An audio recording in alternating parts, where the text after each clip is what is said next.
जितना आवश्यक है उतना रख लें। कई लोग मुझसे बोलते कि महाराज जी आप तो आशीर्वाद दें, मैं पैसा कमाऊं, इतना पैसा कमाऊं कि जहां आप बोलो वहीं दान दूं। मैंने कहा अच्छी बात, बहुत अच्छी बात है, दान देने की भावना बहुत अच्छी बात है। तो दान दे करके क्या मिलेगा? पुण्य। अरे पहले कमाया अपन ने, पहले कमाया पाप के साथ, फिर दान दिया, उसको बराबर कर दिया, मतलब क्या रहा? अगर किसी व्यक्ति को नहाने की इच्छा हो रही है तो नहाने के पहले वो नाली में लिप्त होकर के, कीचड़ में लिप्त होकर जाए ना, अच्छा लगेगा? क्योंकि नहाना तो है ही। जब छोड़ना ही है तो जोड़ना क्यों है? एक दंपत्ति मेरे पास आए, बोले महाराज जी आप आशीर्वाद दो। हमने कहा क्या आशीर्वाद? बोले हमको एक पुत्र रत्न की प्राप्ति हो, भले ही वो महाराज बन जाए, भले ही वो महाराज बन जाए। मैंने कहा भैया जब महाराज उसको बनाना ही है और महाराज उसको बनवाना ही है तो फिर जन्म क्यों दे रहे हो? बोले नहीं, एक सेटिस्फेक्शन रहेगा कि मैंने कुछ किया है। मैंने कहा भैया तुम विकल्प नहीं करो, आपसे भी यही कहना है, पैसा कमाओ बहुत अच्छी बात है, अर्थ पुरुषार्थ करना चाहिए, गृहस्थों को अर्थ पुरुषार्थ करना चाहिए, बहुत अच्छी बात है। उससे धर्म की प्रभावना भी होगी, अतिथि का सत्कार भी होगा, जिन शासन के लिए जिन मंदिर का निर्माण होगा, बहुत अच्छी बात है, करना चाहिए। लेकिन पैसे के साथ साथ विद्या का अर्जन भी करना चाहिए।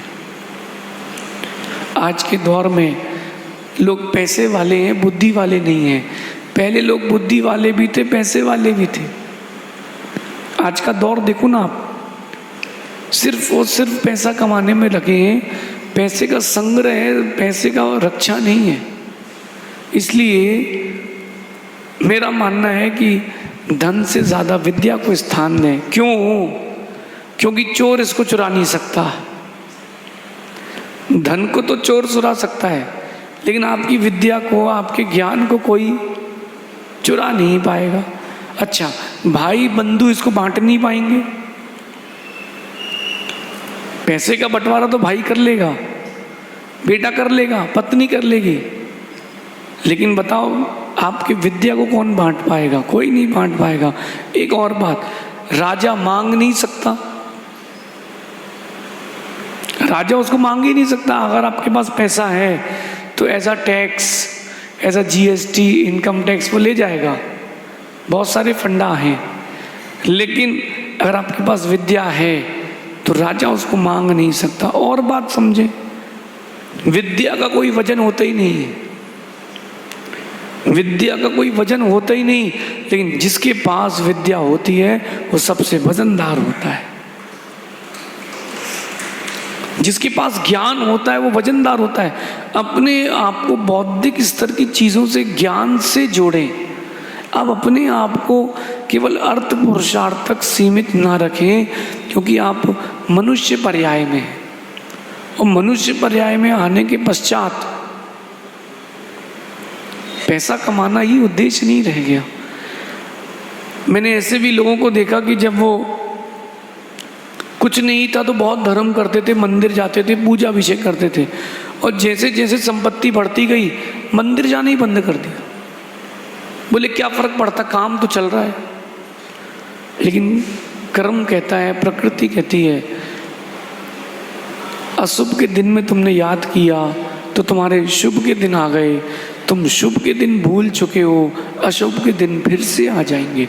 कम से कम पैसा बढ़ रहा है, बढ़ने दो, परमात्मा को मत भूल जाना। अभिषेक पूजा तो कम से कम व्यक्ति अपने परमात्मा की आराधना तो करता रहे। गुरुजी हमसे हमेशा कहते थे कि बेटा, एक विद्या और कुछ ज्ञान अपने पास ऐसा रखना जो पैसे से नहीं कमाया जा सकता। अपने पास ज्ञान और विद्या कुछ ऐसे भी रखना जो पैसे से नहीं कमाया जा सकता हो, क्योंकि जो पैसे वाला व्यक्ति है वो ज्ञान से, विद्या के दम पर ही झुकता है। मैं आपको अपनी पर्सनल घटना बताता हूँ, आप भी थी। कर्नाटक में एक बहुत बड़े व्यक्ति हमारे पास आए और उनके साथ एक विद्वान आए। पहले दिन वो आए और आकर के मेरे पाटे में ही तखत पे ही बैठ गए।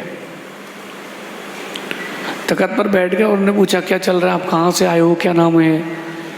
तो अपन ने जैसे इंटरव्यू देते ना, ऐसा इंटरव्यू दे दिया, ठीक है। फिर वो एक साथ में विद्वान को लेकर के आए जो कर्नाटक का सबसे बड़ा विद्वान था। विद्वान ने मुझसे पूछा, वो टेस्टिंग के लिए आए थे कि महाराज जी को कितना % आप दोगे। तो विद्वान ने मुझसे पूछा आपने इन दिनों में क्या काम किया है। मैंने कहा स्वाध्याय काम है तो स्वाध्याय करता हूँ मैं। नहीं, बोले और कुछ नया लिखा हो।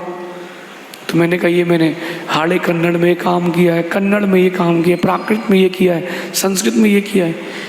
एक एक करके देखते रहे। बोले ये आपने लिखी है। मैंने कहा हाँ, सुनाइए।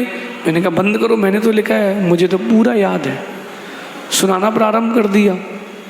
वो उससे कहते कन्नड़ में 50% कि महाराज को अपन 50% नंबर देंगे। मैं समझ गया। मैंने कहा रुको, एक काम और किया है, रुको एक काम और किया है। करते करते वो बोले 95, इससे ऊपर नहीं दूंगा, इससे ऊपर नहीं दूंगा बोले मैं। वो जिस विद्वान को लाए थे वो विद्या से ही प्रभावित हुआ और उनसे कहा कि उठो नीचे बैठो, महाराज जी ज्ञानी हैं।